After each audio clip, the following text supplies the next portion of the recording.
At 9:30 a.m. on May 8, 2026, the first tranche of the Pursue program went live. 161 files were published to war.gov/UFO, marking the first major output of the Presidential Unsealing and Reporting System. This release represents the inaugural disclosure from the recently renamed Department of War. The drop followed a direct executive order and a series of directives issued earlier in the year to force transparency from federal intelligence components. Secretary Pete Hegseth and Director Tulsi Gabbard framed the event as a turning point for accountability, claiming these files had been hidden behind classifications for decades. However, the raw dataset lacks a unified narrative. It is a collection of fragmented spreadsheets, mission reports, and historical transcripts that require a strict triage process to understand. The records reveal a clear internal contradiction. A small number of recent sensor captures are housed within a much larger volume of vintage material. Navigating the master UAP.CSV index maps all 161 records into 5 nodes: Department of War, FBI, NASA, State, and a Western U.S. case. The signal concentrates in 3 nodes holding new sensor data. The remaining historical tranches are background noise.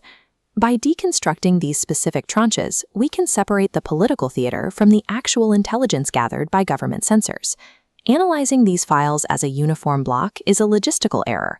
The high-value data is found only in a specific set of case bundles.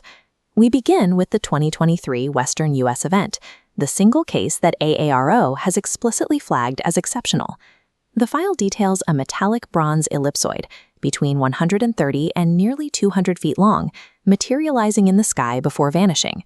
The case is built on overlapping testimony from 7 federal officers, a drone pilot, and a helicopter crew who reported being outpaced by the object at high speeds.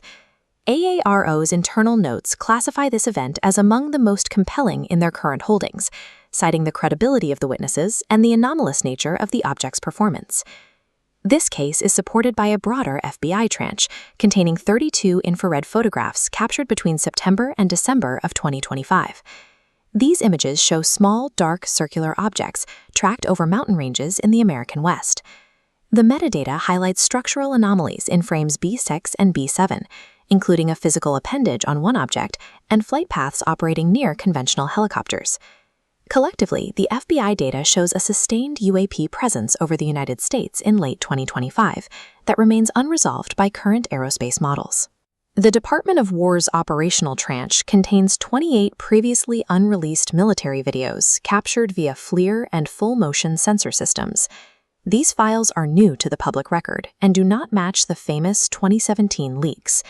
The kinematics fall into specific profiles. CENTCOM data shows an inverted teardrop shape with a vertical mass suspended below it, exhibiting erratic motion.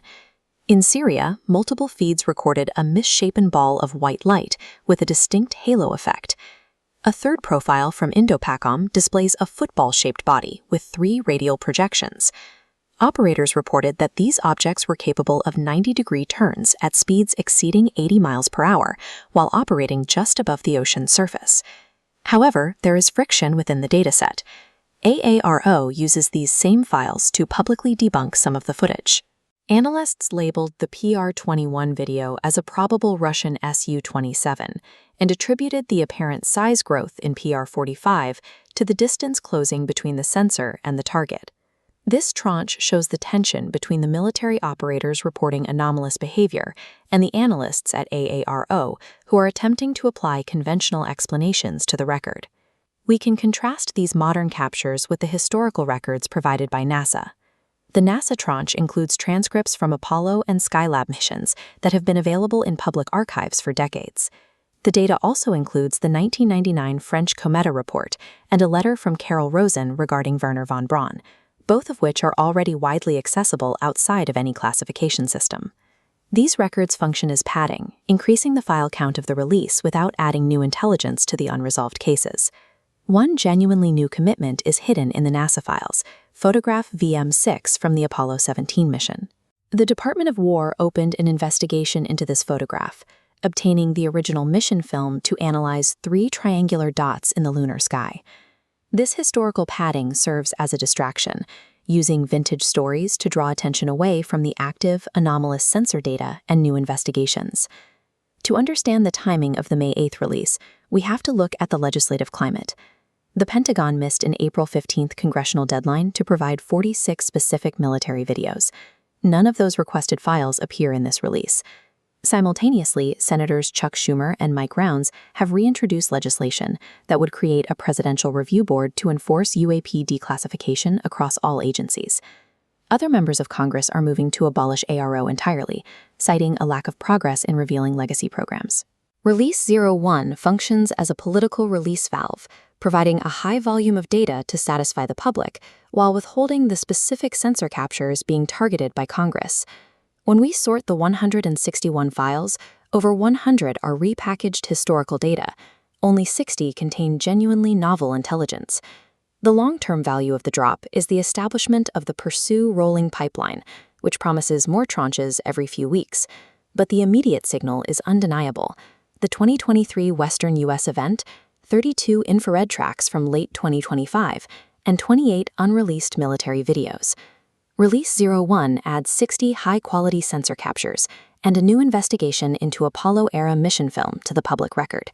These specific files represent the most current